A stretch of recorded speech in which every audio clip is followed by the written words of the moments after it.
Okay, well, good morning, everyone. Today we are going to be doing a kind of a wrap up and a pretty open-ended discussion. I'm hoping that you can feel free to ask questions, make comments, the usual wisecracks that come out of this group, and we kind of debrief on the election returns. In case you hadn't heard, Joe Biden and Kamala Harris won. So they are president and vice president elect. The turnout, both in Wisconsin as well as nationally, was record-breaking.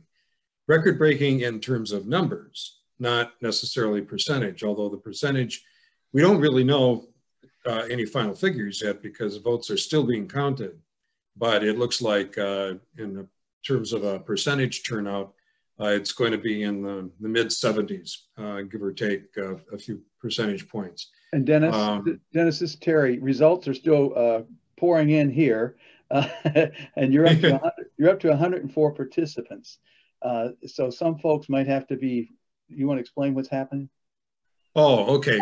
Yes. So as soon as we get to 100 participants in our regular webinar format, when we get over that, anybody over that is going to be automatically sent into a YouTube channel instead of the webinar. The good news is that they'll be able to hear things and participate in that sense. The bad news is that they can't ask questions from the YouTube. So just to let people know that that's what's going on. Okay, sorry to interrupt. Thanks. No, that's quite all right. Okay. So let's see, where was I? Oh, yeah. The winner of the election was, no, I think we all know that.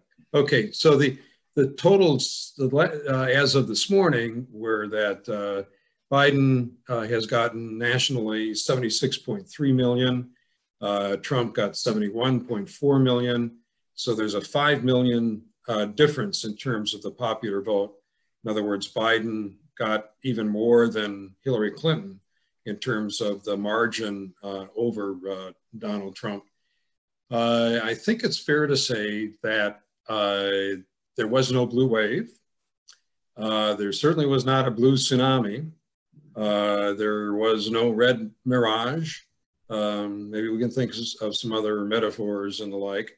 But one fair way, I think, of characterizing the election results as a whole is that Donald Trump lost. The Republican Party did not. The Republican Party, in fact, picked up some seats in the House of Representatives.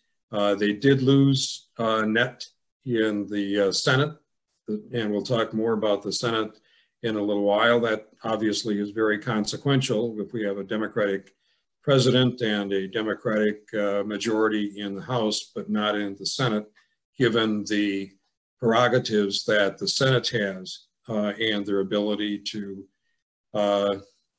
negotiate, to obstruct, if you will, to halt various kinds of initiatives, including cabinet and judicial appointments. The situation in Wisconsin is that Biden won by 20,000 votes, so about the same margin that Trump beat Hillary Clinton by 4 years ago. Let me just outline a little bit more on the calendar, because one of the things that's going on, if you've even gotten close to headlines, is that Donald Trump is not conceding. He still is claiming that he really won the election and that there's all sorts of fraud. He doesn't have any evidence on this. He has lodged a number of court cases so far. The only victory, so to speak, that he's been able to get in the court was to move election observers in Pennsylvania from 10 feet away from the what's actually happening in terms of the vote count to 6 feet away. So other than that, the courts have basically said, you don't really have any evidence. Some have said, you don't really have standing. That has not won. In Wisconsin, as well as in other states, what we are doing at this point in time is not only counting votes, but the next process here is to certify. And that's important because there are a number of the court cases and a number of other things that are linked to the certification of the vote. What that means is that currently what's happening is what is referred to as canvassing, where in the various counties in Wisconsin, to focus on Wisconsin, the people who are in charge of the elections, the county clerks essentially, are going through each jurisdiction's votes, their records, they're making sure that everything is in order, that there aren't any discrepancies. They are doing this in a very transparent way. Republican and Democratic Party observers are able to not only just observe, but be right there, be very close to what's going on so that they can see. The canvassing then goes on until indeed everybody's quite clear that we've got all the records, there aren't any discrepancies, and the vote should be certified, which is the important step to determining officially which party sends people to the Electoral College. The state of Wisconsin has a certification process, which is November 17th for the counties. The counties have to certify their results to the state by November 17th, and then the state certifies its results December 1st and must meet a December 8th deadline that all states have for certifying what happened in their states to the federal government for the Electoral College. And then December 14th is when the Electoral College votes. Again, there's no such thing as a college. We're not sure exactly why that term was ever used. They don't meet except in their state capitals, and that may even be this year online because of the pandemic. So that's the process. And in Wisconsin, the candidates are not able to ask for a recount, which is expected by the Trump campaign. Can't ask for a recount until the votes are certified. And so that certification process is important for the ongoing deliberations. There are some court cases around the country that are also focusing on, they're not going to take any action until things are certified and they're clear as to what has gone on. And if there is any hint of evidence, there's a lot of evidence that's or a lot of hanky-panky that's being alleged, but so far, not much in terms of actual evidence. Dennis, there's a question that if there indeed is a recount, do they just recount Trump's vote, or is it presidential vote? Are they Trump on a recount? Do they recount every single thing on the ballot all the way down? This is a state-by-state issue, and in Wisconsin, what happens is what they refer to as a machine recount.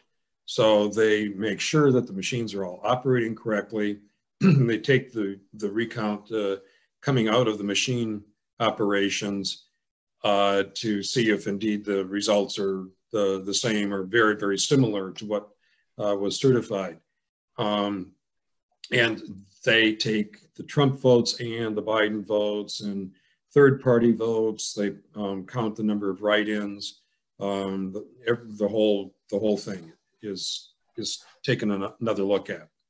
So that's what we do with recounts. Yeah, some states like Florida was in the 2000 election became very visible because they were arguing that, well, let's just do a recount of Miami-Dade County. That's where we suspect some things might have happened.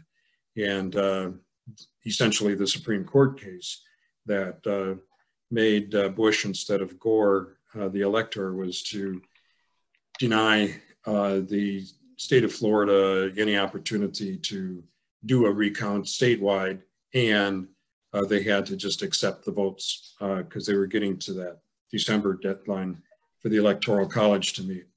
So again, Dennis, so this is state by state. And Dennis, that someone's pointing out says that occurred, all the things in Florida occurred during the recount. This is just all the things that Trump is alleging going now is at the counting stage, not the recounting stage. That's right. Yeah. Right now, the allegations are at the counting, not the recount. And you could get that step that's kind of in between there, and that is the certification. You could allege that there was something that was askew once the votes were counted, but then certified. And that could be problems within a state rather than the state as a whole.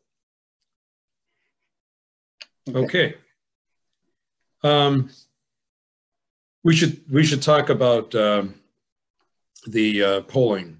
That's a major kind of issue that has come out this election, and 4 years ago that was an issue as well, where the polling was really way off.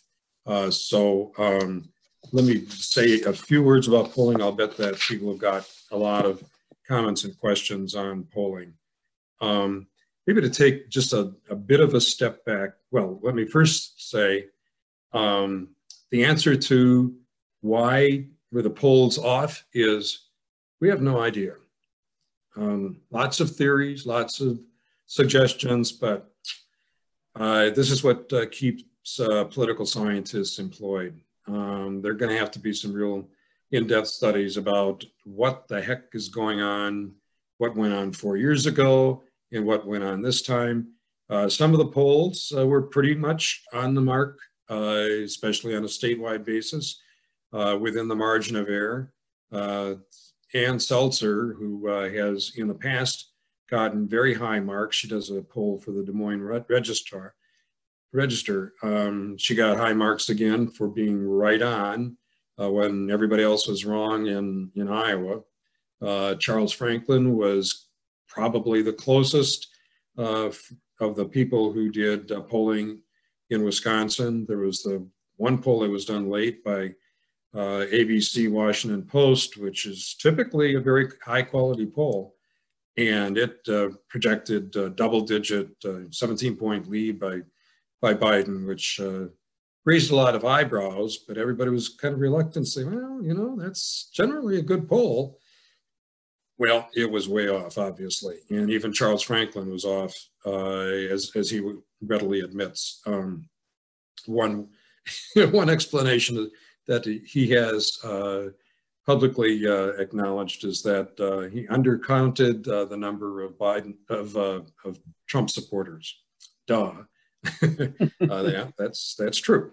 So anyhow, it might be useful as we think about what went wrong, what is going wrong with the polls, to, on the one hand, like I say, acknowledge that not all polls were off, but we don't want polls generally to be off sometimes and not off others. If you're strategizing for where you want to try and focus your campaign attention, if you're trying to make predictions, and we probably in a way shouldn't be making predictions about polls, they're a snapshot in time, but inevitably people are going to say, well, particularly like Charles Franklin pointed out when he met with us, the polls were very, very, very steady. Just every single time he did a poll, it was basically the same result. Well, that suggests that unless something really untoward comes, it's going to be that way when November 3rd rolled around.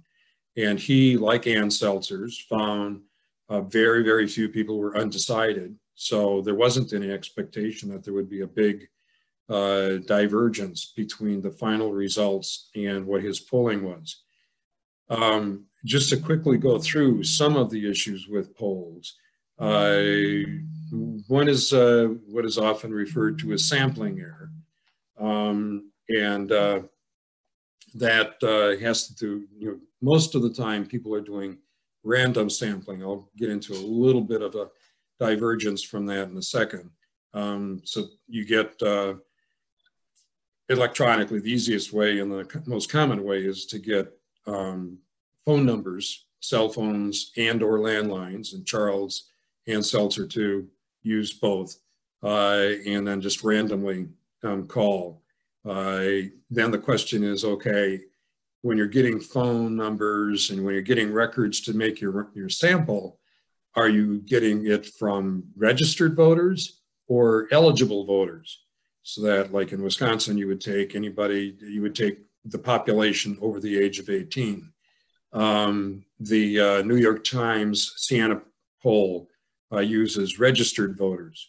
Well, there's a sampling error kind of built into that method because you're not including any new voters. And especially a state like Wisconsin, where you can register at the polls when you're voting, that's a major kind of issue. Another kind of methodology, and a methodology that is used by Barry Burden, who's also at the University of Wisconsin, Madison, in the political science department and runs the elections research center there.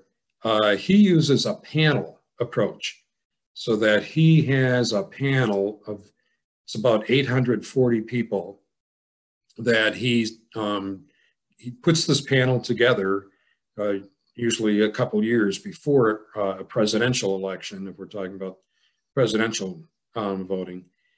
And the people who agree to be on this panel then will know that he's going to be calling them periodically with the questions. And then he can trace how many people are staying with their choice, what are their choices, how do they change from the primary to the final election, and the like. There are a lot of advantages to a panel election because it does give you a population that you can trace. You can see the changes that are happening. A problem that Barry had, particularly this time around with the panel, is that he had some dropouts, and that's inevitable. You're going to have some people who are going to drop out from your panel. And so he replaced people on the panel to have his numbers be robust enough to do statistical analysis. And at least in retrospect, he feels like when he got replacements, he kind of oversampled on the Democratic side, and that kind of threw his numbers off. Barry's prediction was that Biden was going to win by 7 or 8 points. So he was off, obviously, as well. But that's another whole way of dealing with elections. And so you can argue and look at the panels. There are some advantages, but maybe there's some inherent problems there that need to be addressed in future polling. The other issue, and we have talked about this generally before, is weighting. That when you get a random sample and when you're making calls, that inevitably you're going to get a lot of people who are not going to pick up. You're going to get a lot of people who are going to refuse to participate, don't want to participate. And so particularly nowadays, as people are responding to polls or in advertising and the like, people are just not picking up their phone. They're just letting it be unless they recognize the number. And sometimes that's even something that they avoid. With the low response, or a response that you get from a sample that is not mirroring the characteristics of the population as a whole, what you do is you weight and add so that you weight more heavily the responses that you do get from the undersampled part of the population. So that, for example, if you're getting from a rural area in Wisconsin, a sample, in your sample, there's, let's say, 30% less than they are in the population as a whole, then you compensate for that by weighting the responses that you do get so that they constitute 30% of your responses. A problem that seems to be emerging with that is that sometimes those responses are so low that you really, almost have to wonder that, is it really proper to weight those responses? They may be totally unrepresentative in terms of their views of that 30% of the population that's rural, to use that example. So if that's the case, then you really shouldn't be weighting them as a way of compensating. That you need to do, there needs to be some other kind of strategy going after these people in some other way. And of course, there's the question as to, well, why aren't people picking up? Why are people not saying that they're going to participate in a response? Because sometimes you get people and they'll pick up, but they'll say, I don't want to participate in your poll. Yeah, one theory 4 years ago, and it's still a theory now, is what is often referred to as the shy Trump voter. Studies that were done 4 years ago indicated that, well, not really. There were shy Clinton voters as well, and that was about even.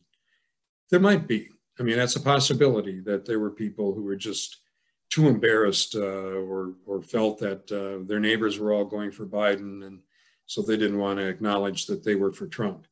That's a possible explanation. We don't really have evidence one way or another, at least at this point.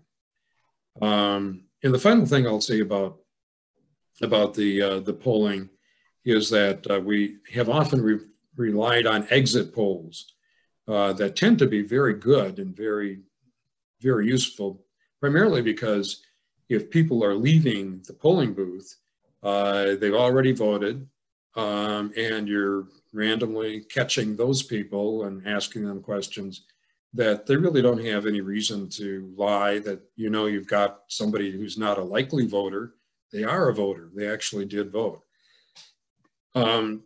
We do have exit polls that are being conducted and have been conducted this time around. The problem with exit polls this year is that the pandemic prompted so many people to vote absentee or with mail-in ballots that you're not really, an exit poll doesn't capture them. Exit poll captures the people who voted in person. So you can go ahead and do the weighting to try and compensate for that. But it's an issue that needs to be addressed. The exit polls are not going to be as good this time as last. Finally, you know, there's a difference between polling and voting. And we are getting some analyses being done now. Again, the votes are still being counted, but our best analyses right now are those coming out of analyses of voting. How did people in certain wards vote? And what are the demographics of that ward? We have African-American majority wards. We have people who are from, they're Latinos and they're Cuban Americans and they live in this particular ward. How did that ward vote? That's a pretty good source of information. And that, I think, is something that is going to generate some stories and some analyses, some further understanding of what has happened. And we should all remember that it's complicated. I think a lot of us, and I must acknowledge that I feel this way, were rather unhappy, to use one descriptor, that there wasn't more of a rejection of a candidate that had been blatantly and openly racist and sexist and rude, and I mean, well, you know all the adjectives. And I think that that's a feeling that people had. I think that's something that people will continue to talk about. That is an issue. And one wishes that our society had more clearly, in a sense, voted in favor of racial justice and civility than it seems to have, if you take a look at the voting margin and the fact that we've got 71.5 million people who didn't reject a candidate for that reason. While that's a real feeling, and I think that there is it's a legitimate feeling, I think that it, to some extent, simplifies things. One thing that we do know, and we've known this for decades, we've known it ever since we've studied voting behavior, is that with voting, and there is something that a lot of us experience in our lives generally, and that is brand loyalty. There are people who are going to be voting Democratic no matter who the candidates are. People who are going to be supporting the Republican candidates no matter who they are. And some of them will come. We're back to about 90 of our participants. Just so you know, we had a little technical glitch and we lost people, and I think they're coming back on. Thank you. Then Dennis, I'm going to shoot a few questions to you from people, if that's okay. Sure, that's great. And I know we lost one. So we're back on and we are recording, okay. Yes, right. And we're back up to 94 of our 104 who were there. Okay. Returns are still coming in and we're counting them. So Dennis, there were several questions that have disappeared. I asked people if they would send those again, but a couple might remember. One is that the campaign's polling seemed to have been more accurate than the outside polling. Biden's, the woman who runs Biden's campaign, for example, said it was about where she thought it would be. And that's why she was telling people to be calm. But were the campaigns better than Charles and others? They were among the better polls, yeah. And again, there were some of the polls that were done by outside groups and people like Charles Franklin that were right on target or close to it within the margin of error. But yeah, the campaigns did a pretty good job. And it's a reminder that the polling is valued, and the campaigns want the right kind of information so that they can use their strategies. And one issue here is that we're not sure about is the extent to which the pandemic has affected the campaign style. And so it's particularly important for the campaigns to get good information. You know, the Democrats generally relied almost entirely on social media rather than knocking on doors. And the Republicans decided that they were going to knock on doors despite the pandemic. And so we know that there was that difference. Republican turnout was way up. I mean, Democratic turnout obviously was too. Republican turnout was much better than a lot of people expected. One person asked whether or not maybe polling is really going to only be good for really broad questions rather than a specific person or a specific yes and no type of thing, but more of a broad, is polling moving to being more accurate just for on broader questions? I'm not sure that we have any particular reason for thinking that that's the case. I think that, again, there were some polls got it right, some didn't. That's pretty typical. I think adjustments are going to be made, but I doubt that, I don't see the logic that it'll just be a broad question. And if the question is going to be real broad and you're not going to ask about specific candidates, I'm not sure people are going to regard that as very valuable. Someone notes that that political science, that economists are not free of being off in terms right. of predictions. And the question is it sort of the same kind of sister brother thing about predictions? Yes, I think that's right. You know, likewise the weather, you know, even with all the satellites and all that sort of stuff. So that there is error, and that's why I mean the statistical margin of errors are really set by statisticians, and that applies to sociologists, political scientists, economists, and the like. And so those are artifacts of the numbers that are involved, how many you've got, and what you're trying to generalize from a specific sample, part of the sample. But I think that, yeah, there are problems. There are problems that we've become more aware of over the years. And this goes back to the other question about general questions. And that is, there are mistakes you can make by the way you ask a question. and you don't want to lead people on. You don't want to inadvertently get them off on a sidetrack by the way that you ask the question. So short answer is yeah. So the questions are starting to sort of pile up in terms of what's going to happen? What damage could Trump do between now and then? What are the consequences of him not conceding? You want to talk a little bit about this interregnum time? Sure.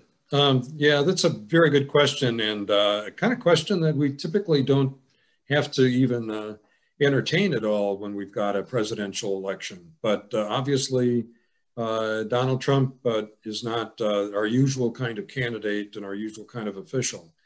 Yeah, in terms of damage that's been done, there are some short-term, potentially long-term issues. A long-term issue has to do with the kind of general acceptance that people have of democracy and election results, that the more that in the longer that we go on with conspiracy theories, and then now we've got the Justice Department formally getting involved in trying to verify some of these conspiracy theories. I think that does some general damage to the legitimacy, the acceptance of results. That's a general kind of issue. I think that short-term kinds of issues have to do with the running of government.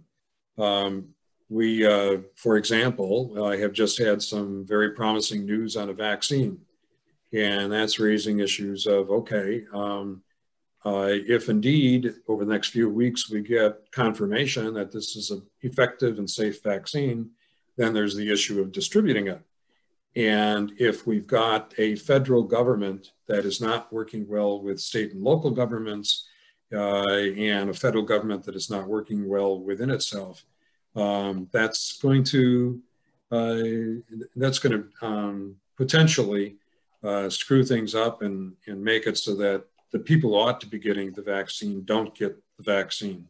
So that's just one example. The COVID relief package, those kinds of things, more of a question of what's going to be happening. What's going to happen if the Supreme Court takes out Obamacare? So those are some issues. There have been some real concerns. Anybody who's been to Washington, D.C., or talked to people in the D.C. area in particular, a lot of anxiety among federal employees. There was an executive order a little over a week ago that reclassified a lot of civil servants into positions that they lost their status as a civil servant and could be dismissed because they weren't politically loyal. And you can imagine if you've been a loyal professional working in the federal government, and all of a sudden you've lost your job security and much less the respect that you've had as a federal employee, that's a great concern. And there may be people who quit because of that. We're not sure exactly how that's going to all pan out, but those are some real issues. There's some people who get concerned about Trump starting a war. I don't know that I'm particularly concerned about that. If he does try something like that, and I'm not sure what he thinks he might gain, it will raise the question as to what the response of the military is going to be in that kind of situation. So several questions about the Electoral College. Number one is, do we still need it? Will it change? And that leads right away, of course, to the issue of the faithless legislator voting. You want to talk about Electoral College and then move on to things like, will Pennsylvania legislators follow what they're supposed to do? Yeah, I think that we're not going to have the Electoral College abandoned, not in any foreseeable future, that's for sure. The Electoral College can be changed in terms of its effect we've talked about this in other sessions briefly before, if we have more states signing on to this agreement that that the state will cast its electoral votes no matter how their particular state voted, they will cast their electoral votes for the winner of the national popular vote. So that would be a way of kind of undermining the current effects of the Electoral College. So that's a possibility. There, depending on the number of Electoral College votes that states have, it's possible that if we get 3 or 4 more states joining that particular compact, that we'll have a major change in the Electoral College. There has been some talk about state legislatures exercising a really very historic kind of prerogative that they had, which was that the state legislatures would send the people to the Electoral College and that they would just ignore the vote in their state. Possible, not probable, particularly given the fact that in the Electoral College, we're going to be talking, assuming that Georgia continues to be in the Biden column. That's 306 of the 306 Electoral College votes. So we're not talking about 1 or 2 states doing it. You're talking about too many states kind of going in that direction. I don't think that's likely. The faithless elector has been litigated, and the US Supreme Court said that states can punish people who are in the designated to go to the Electoral College and they vote some way other than why they were sent to the Electoral College. In other words, somebody from Wisconsin who would go to the Electoral College as a pledge to vote for Biden, who would all of a sudden decide to vote for somebody else. State of Wisconsin has penalties for people like that. We would replace that person immediately with somebody who was faithful. Most states have punishments. We did have a few people who did that 4 years ago, but that's not a real major concern. So one question you asked, can you explain again on the Electoral College? Is it for example, Wisconsin went with Biden, so are there only Democrats voting for that, or will there be Republicans who are also there voting, putting their vote in, then of course for Trump based on the ratio?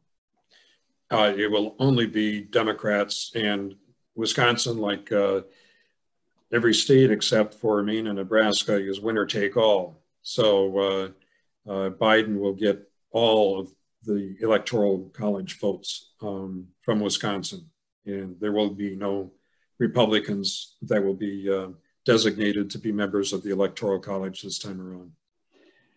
Do you see this whole move by the GSA to start certifying indeed that Biden won? We're sitting here waiting for, he can't get briefings, he can't get money for the transition because of that. Do you see that changing before all of these things are certified and the recounts and all of that?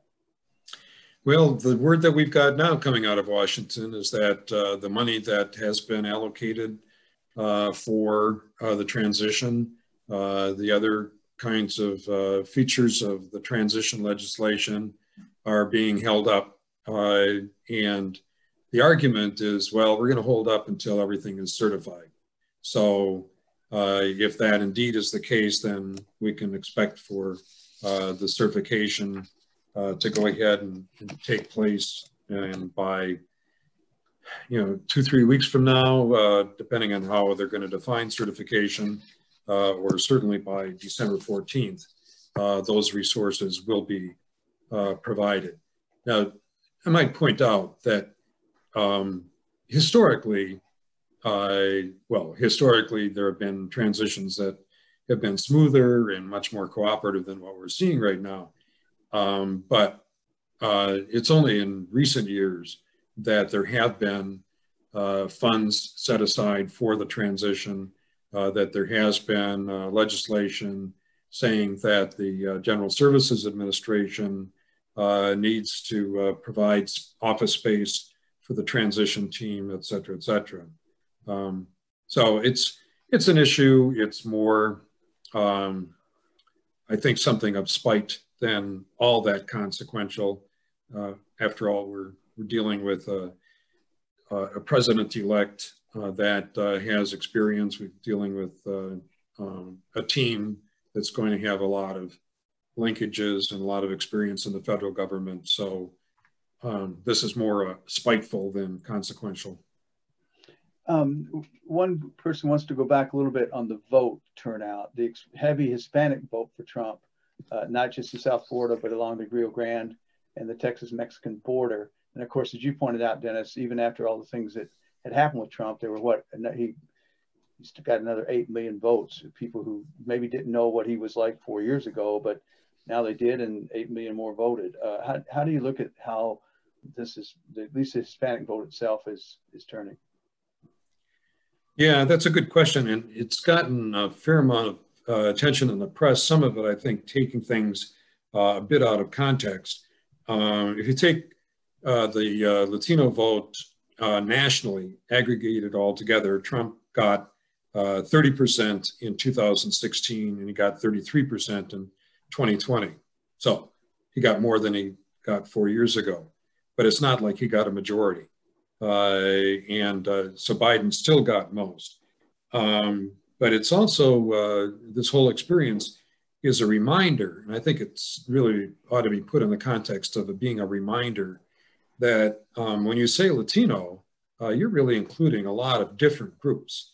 And we've always had, for example, Cuban Americans who are classified as Latino in Florida, very concerned about what happened in Cuba, very anti-communist and very much loyalist to the Republican Party, even though most Latinos generally are supportive of Democrats. And the Cuban American, the younger generations of Cuban Americans are departing somewhat from that pattern. More recently, we've got Venezuelan immigrants who are living in Florida.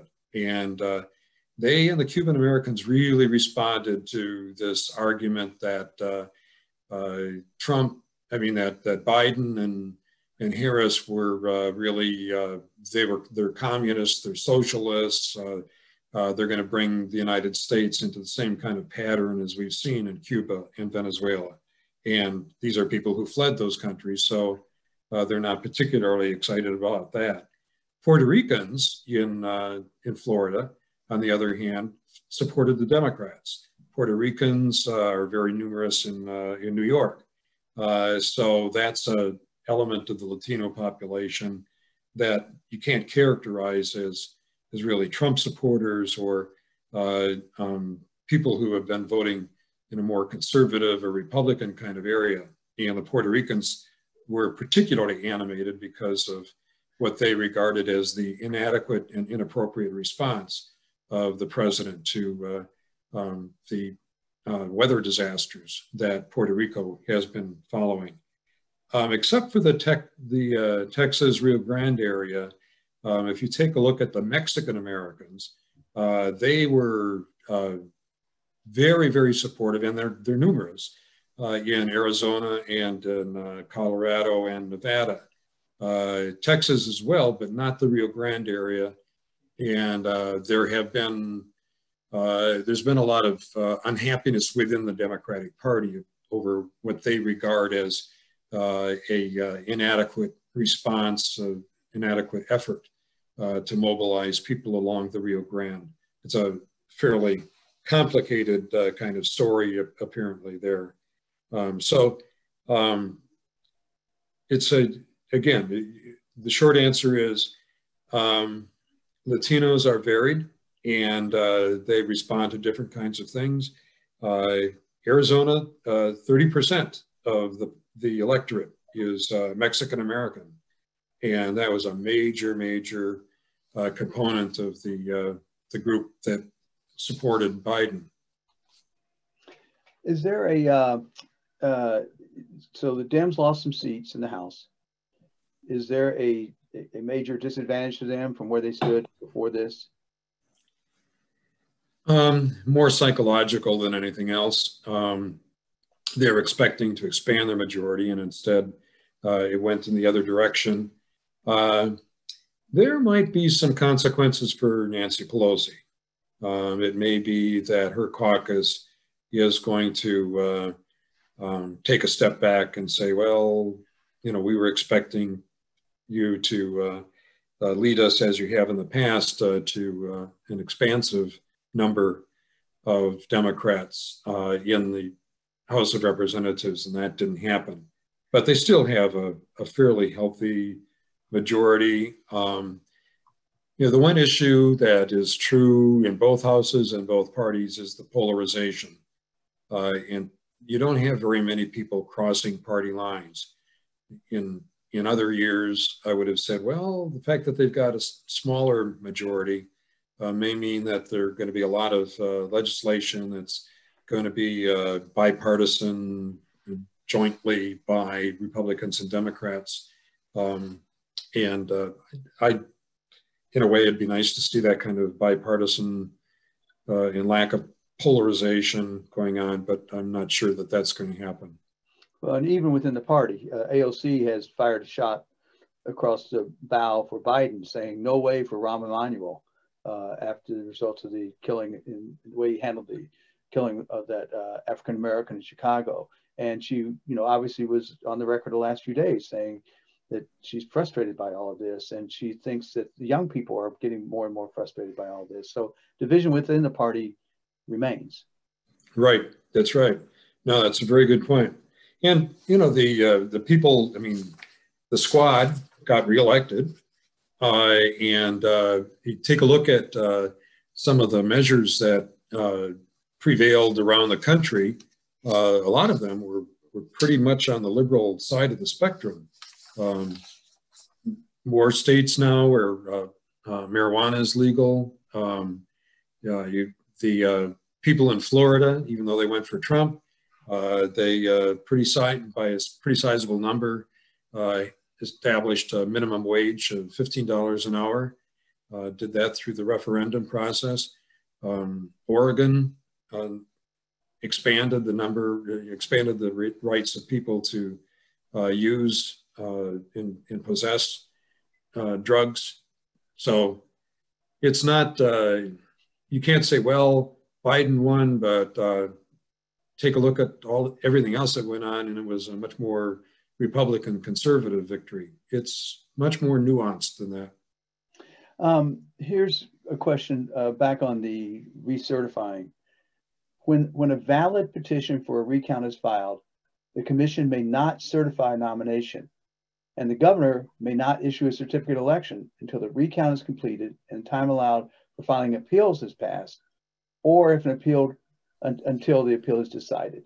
Is that where we could end up, and therefore votes not get counted? Yes, and that whole process has to be done by December 14th. Wow, so that could really throw a monkey wrench into all of it. Exactly. Yeah. So there's some interest here in moving to Georgia and the Senate. There are several questions lined up, and I can shoot them to you and then remind you if you forgot. First one is can I move to Georgia and get a residency and register by December 7th and vote on January 5th? There's one. Are there more Dems than Ds and Rs in Georgia? What do you think the effect will be on youth? Any kid who turns 18 by January 5th, if they sign up by December 7th, can vote in Georgia. And whatever other thoughts you have on Georgia. So I might get an apartment myself and go down there. What's up? Is that legal? Well, take a look outside at the weather, and that would be another incentive perhaps for moving to Georgia right now. The situation in Georgia in terms of voter registration is that the first thing you want to do is get your driver's license in Georgia, because voter registration in Georgia is automatic with a driver's license. There are several states that are that way. Colorado is that way. And what happens is you get your driver's license and you get a form, then you have to actually opt out of being registered as a voter for doing that. And that's a major way in which almost 1 million people got registered over the past 3 years to vote in Georgia. We don't know about the division between Democrats and Republicans in a very precise way in Georgia because, like Wisconsin, people in Georgia do not register by party. So you can do a survey and you can take a look. What you could do is you could take a look at people who vote in the primary, because like in Wisconsin, if you want to vote in the Democratic Party primary, you've got to indicate that preference. But it might be a little bit tricky to kind of make that sort of a link. The population in Georgia is 53% of Georgia is white. A little over 30% is African American. They have a growing Latino population. It's almost 5% right now. So those are the ethnic identities. But that doesn't give you a real good indication as to how people are going to vote. The Atlanta area is the area that voted overwhelmingly for Biden. So it's like a lot of other urban areas around the country. And the Atlanta area population is growing. It's a younger population, and younger people seem to be more inclined generally and specifically in Georgia to support Democrats. The rest of the state, the population is really stagnant. It's not so much that it's declining, but it's stagnant. And there are areas of Georgia, some small towns in particular, that are also inclined to vote for Democrats, just as a general rule. Interestingly, the history of the runoff feature in Georgia was when Georgia was a state, and this happened with some other southern states as well, when the basic assumption was that there would only be one party. And so therefore, you want to have it so that whoever won in an election got more than 50%. Otherwise, somebody would get the party label Democrat or Republican and win just because of that. So that's why they set off this runoff kind of feature, which of course we don't have in Wisconsin, and most other states don't either. You can get elected with a plurality. It doesn't have to be over 50%. Democrats have not done well generally on runoffs in Georgia, but it's a different Georgia. And Stacey Abrams obviously has quite a movement going there. I think it's going to be very interesting. It's probably going to be a lot of money poured in there and a lot of activity because the stakes are obviously pretty high. One person notes that there's an article, Georgia now has a higher population of college grads than Wisconsin. Is that right? Huh. Yeah, I guess, yeah. Think of the college. Never mind. Think of the football teams. That's right. Well, no, basketball. Just a reminder, as people are still people are with us. It is on. Everyone should have been moved to YouTube automatically. Who can't get in? We have 104 participants. Glad that everybody who got kicked off got back on, and have also resubmitted their questions. So okay. A couple of other things then, Dennis, that are going on. Do you want to talk about cabinet posts, particularly Secretary of State, Defense, UN? Do you think Donna has a chance to come back? I'd be surprised if Donna came back. She may want to. I don't know. She's a pretty incredible woman. I don't really have very much insight in terms of cabinet posts. This is a period where there's going to be a lot of rumors. I don't think there are some obvious choices here. So I think I probably ought to pass on that one. Okay. So going back to Trump and the Republican Party, I mean, the hold he has on it, especially if he is now saying he wants to run in 2024, how do they ever break away from that? I see this morning the RNC A lot of staff got laid off, blindsided layoff, and Donald Jr. and his girlfriend are the ones who want to take over the RNC. Do they ever shake? Do they ever shake Trumpism? I think that's a good question, I think that it begs the question as to, well, are other presidential hopefuls within the Republican Party going to really just stand by and watch that? Is the Trump base really that solid behind him? Are we talking about a cult-like kind of thing?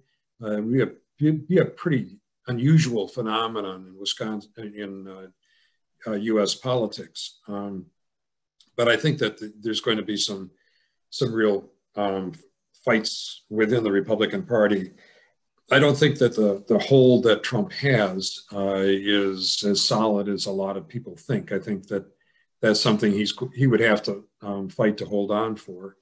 And one of the other issues that he's going to have to deal with is that is he going to be wearing an orange jumpsuit while he's trying to retain control of the Republican Party?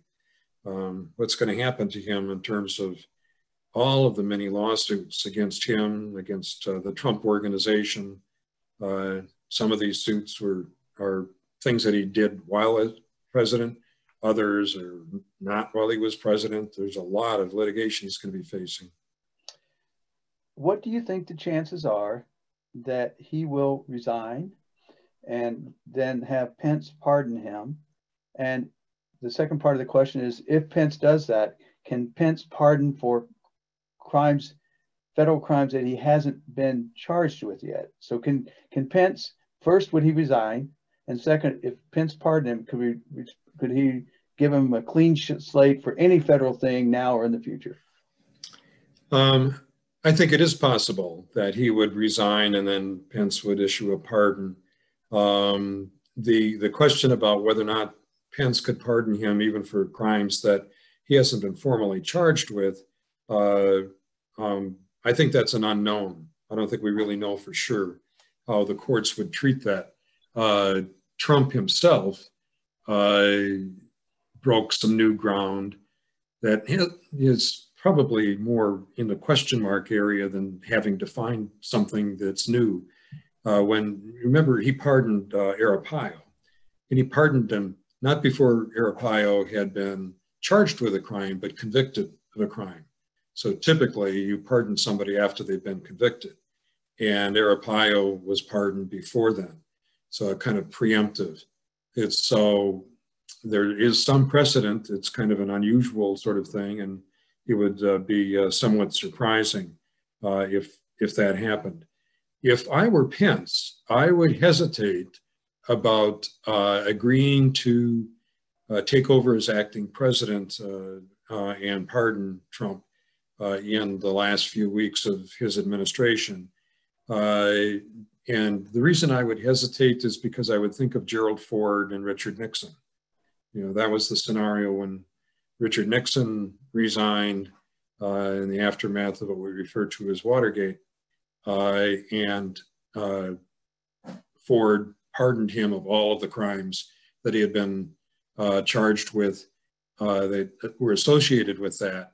And Gerald Ford suffered when he wanted to himself run for president.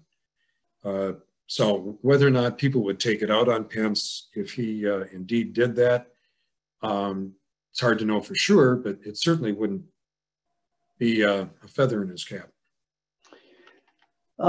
So should the Dems just give up on Florida? They lost it by 5.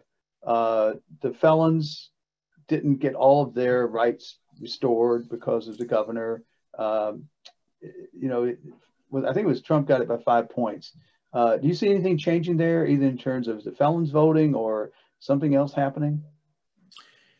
Well, I think that the issue of the felons voting is something that over time that probably will get more resolved in the favor of the rights that were established by the referendum. And remember, you take a look at some of these elections, particularly these statewide initiatives. I mean, it was overwhelming when the voters in Florida said that felons should be able to vote.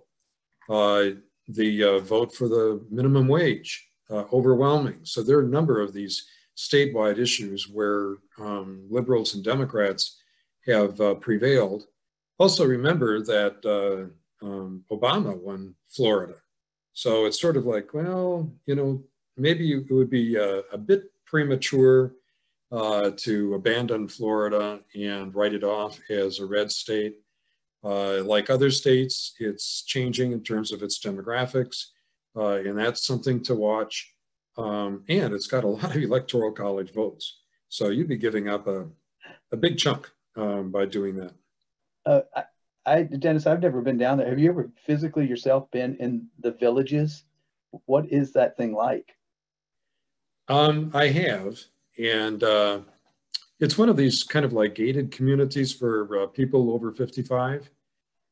So it's, you know, everybody's living in the same kind of a unit, and there's a lot of people playing shuffleboard, and I guess maybe now they're playing, is it pickleball? So, I mean, was there really ever a hope that he would get the villages? I mean, that sounds like that has always been pretty solid. I know there were a couple of the old reporters from me at the State Journal lived down there, and they are Democrats, and they were happy to see a little bit of a display, but it just seemed like it was a long shot to think that he would take. Yeah, I agree. And particularly, I mean, I think that there is some evidence that they are reachable, but not when you are successful, and they really, really hammered this idea that Biden and Harris were socialists and communists. They hammered that in Florida much more than they did in any other part of the country. So it's a question about how you consumed election news, election night. Did you go to bed after Florida was ahead? Which ones did you flip channels? Did you go to bed? How did you handle all this? I decided to get a good night's sleep after it was clear that we weren't going to know for sure. So Florida was key. If Florida had gone for Biden, and we would have known that pretty early on, I would have gone to bed and I would have had a really good night's sleep. As it was, I went to bed, but I didn't. It was a bit fitful because of the uncertainty of what was going on. And in terms of what I consumed, good red wine, you know, Cabernet Sauvignon. No, the question is more which newscast did you consume? Oh, the newscast. Where did you get your what channel do you watch? Who do you trust? I trust public television. I am not always thrilled with some of the moderating and commentary that goes on there. But I trust them. They rely very heavily on the Associated Press, which is a pretty good source. And I think most people rely most heavily on AP for election results. Did turn on CBS, in part just to sort of see what the major news channels, the traditional news channels, were providing, what kind of commentary they were giving. Question from Mitch's talk yesterday. Why would he do that? Why would he support the president's charges of voter fraud and not conceding? What's your take on we're going to see anything different with him, and how does that go? Yeah, that's a good question, and I'm not sure exactly what the answer is. You would think that he would have been a bit more hesitant to. I mean, why do people line up behind somebody who clearly has lost the election? I'm not sure what they gain out of that, other than some loyalty with the Trump supporters, the Trump base. And I don't think they or we know enough about that base and how transferable the support that Trump has from what is referred to as his base is to other Republican candidates. And Mitch is in for another 6 years. He doesn't really need that base for retaining his seat. I don't see him running for president. So it's a puzzle. But it's a puzzle as to why other Republicans have behaved similarly. And I know that there's been a number of prominent Republicans who have told Trump that he really ought to accept what has happened and be a bit more classy and graceful. But why that hasn't been a louder voice and why more haven't lined up behind that, I don't know.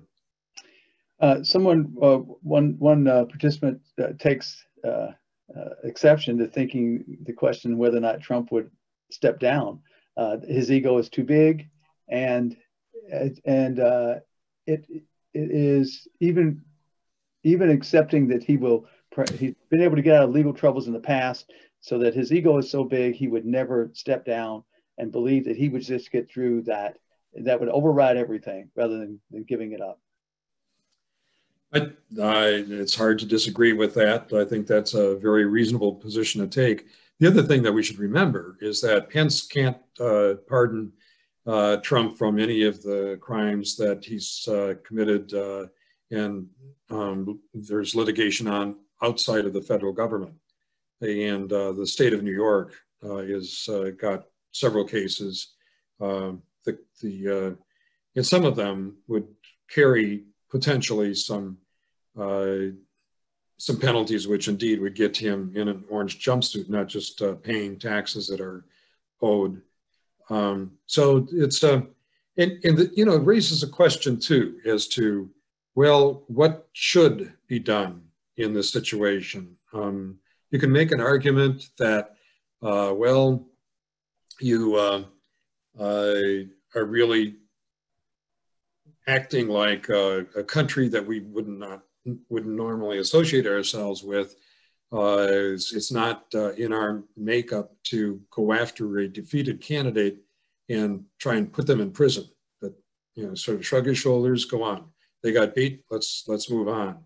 The other side of it is, well, yeah, there really have been a number of crimes that appear to have been committed, and shouldn't there be accountability? Shouldn't he at least go through the process of determining whether he's guilty or innocent, and the extent to which he is guilty, and what penalties should be applied?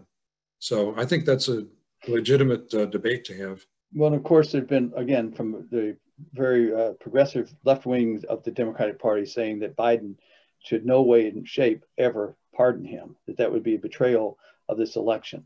And I don't know if you agree with that or not. Yeah, I don't see any reason for him to pardon Trump. I don't know what the gain would be. So a couple of folks are saying that they think the reason Mitch is doing it is just to keep Trump on board, so get the Georgia election done. You don't want to alienate the Trump voter, and if he dumped Trump right now, would that alienate the voter in Georgia and his standing? It's a possibility.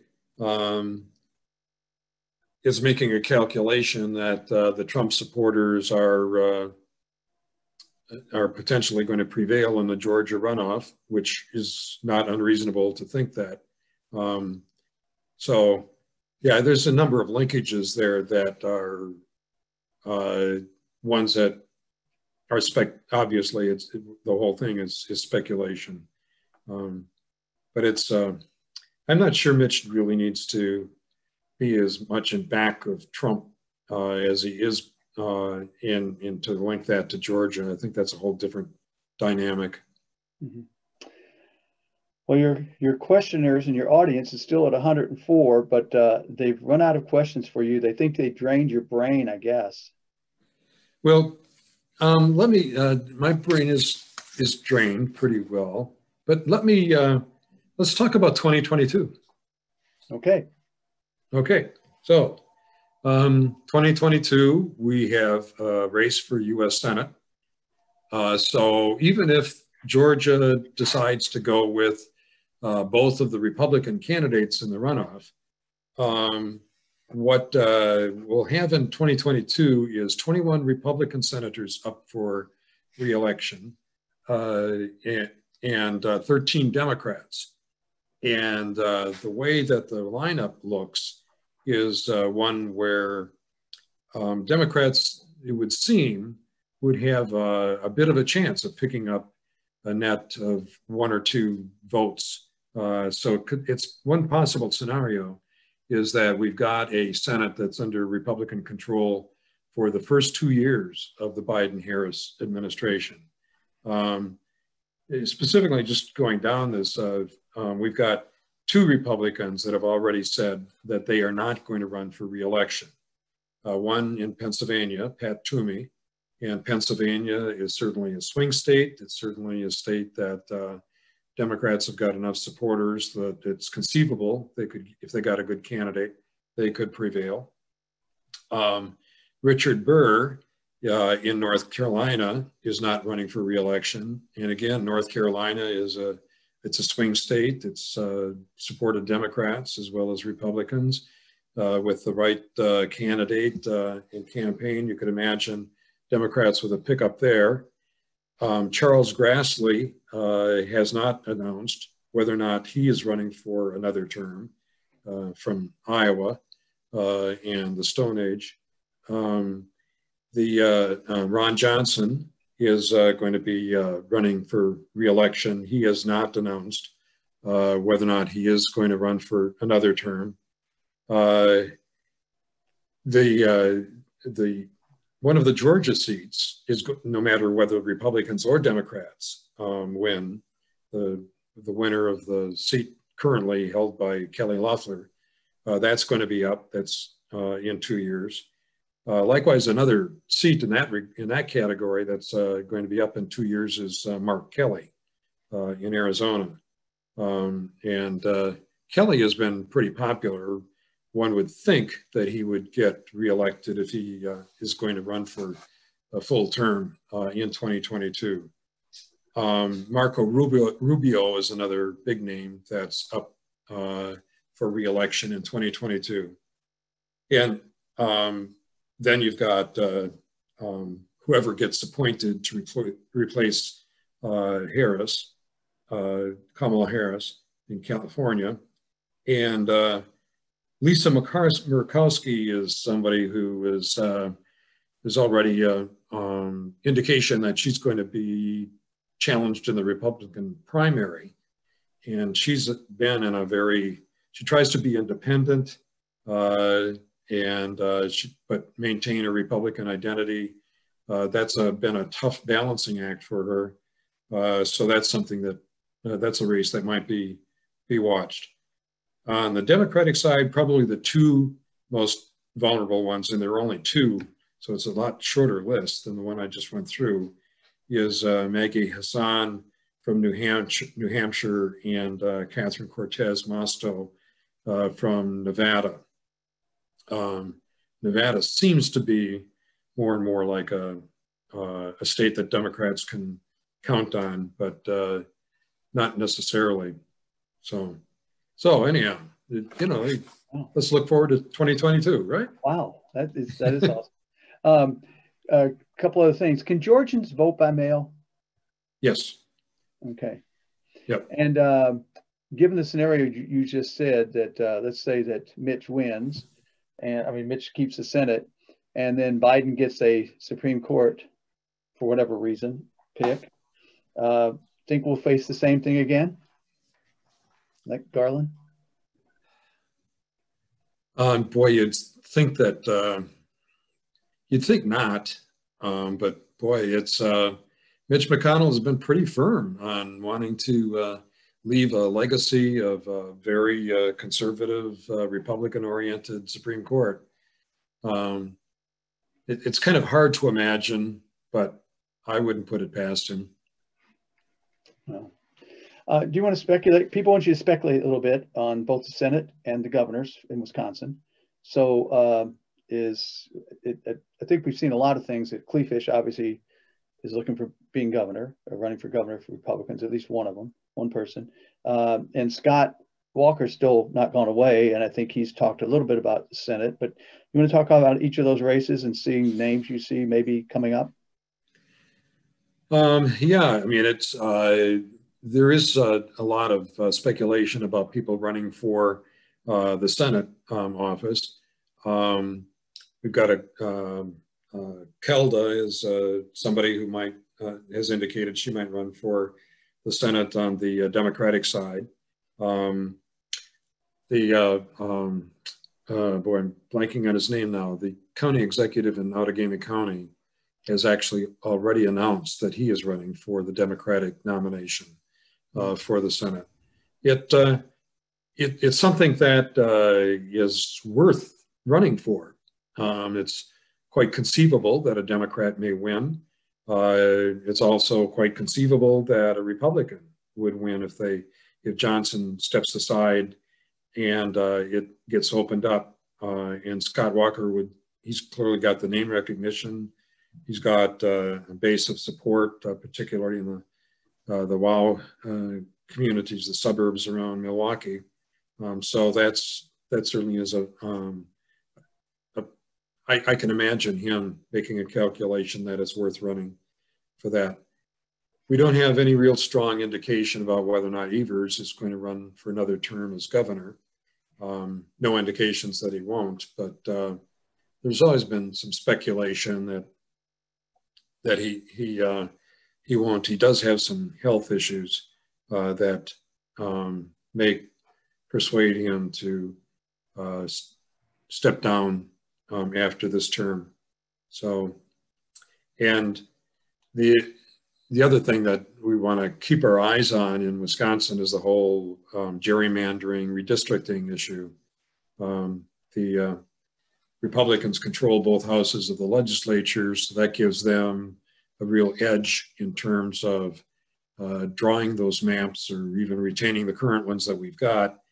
And if it goes to court, which it probably will, because Evers is undoubtedly going to veto a map that is highly partisan and has his own commission establishing alternative boundaries. If that goes to the state Supreme Court, I think it's pretty predictable what would happen there, that you would probably support the Republican plan. It's conceivable it would do what has been done in the past in Wisconsin, and when we've had the governor of one party, legislature of another, and they both come up with different maps, and that is to establish their own commission. And when they've done that, actually, the courts commission has tended to be a bit more neutral, and the maps have been a bit more weighing on the side of competitive districts than either of the other alternatives. So that whole dynamic could be very interesting.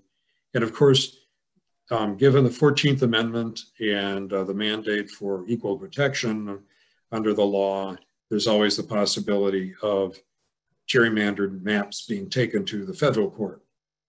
And the federal courts at the lower level have been pretty critical of the highly partisan gerrymandering that goes on, particularly in Wisconsin, although the US Supreme Court has basically said that boundaries of the districts really is a state matter, and let's leave that up to the state legislatures, unless the state legislatures, like in a lot of states, an increasing number of states, decide that, wait, let's just have a nonpartisan, not necessarily a bipartisan, but a nonpartisan commission establish those boundaries. The only other one I got right here is somebody said that you changed your background, that you're not with your bulletin board or your grandfather of the year drawing. Right. and the other is that, do you feel like you're defending your dissertation at your oral exam? You don't know what question is going to be lobbed at you. It's a bit like that, but I enjoy it. It's fun. There is one other one. Back on the cabinet, if Biden were to invite some Republican senators like Pat Toomey to the cabinet, then that would give a Democratic governor a chance to make an appointment.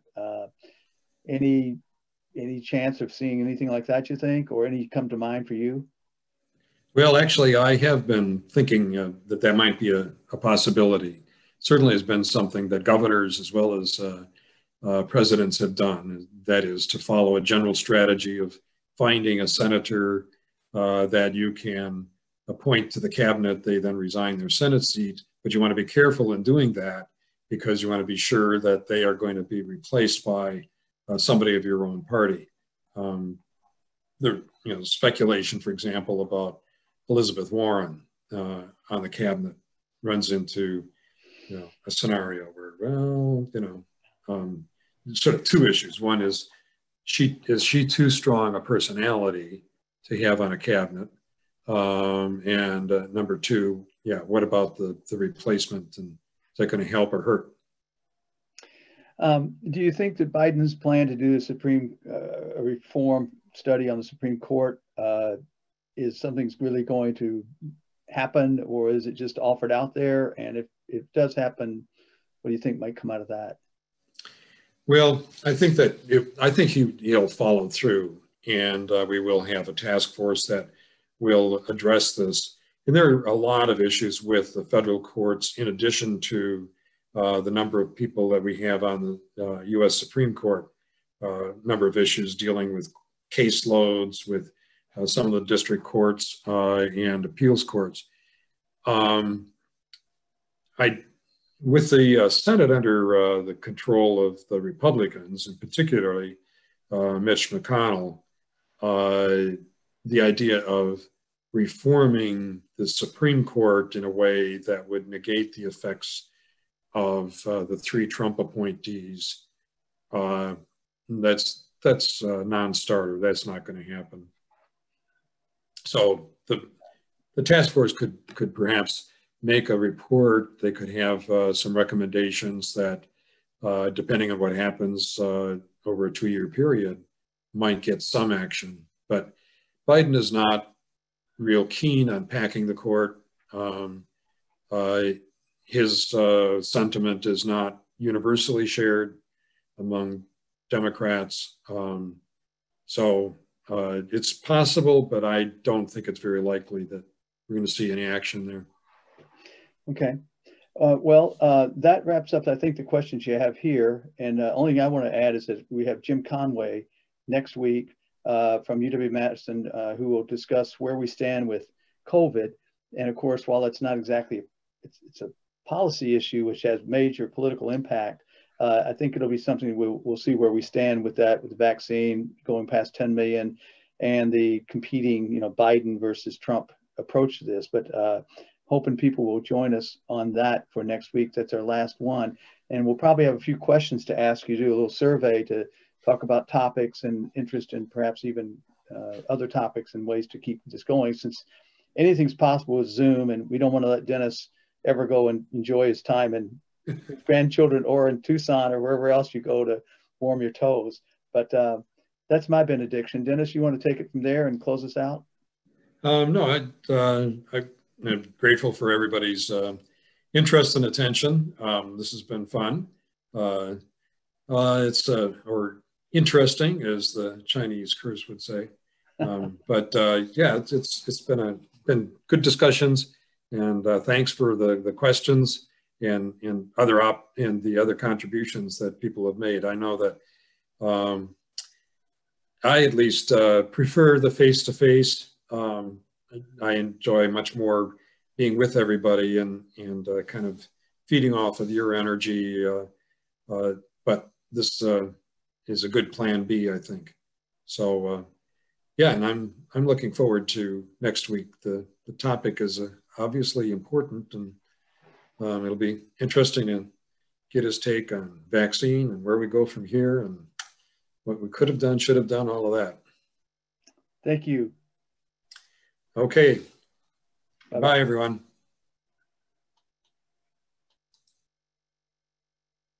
Okay.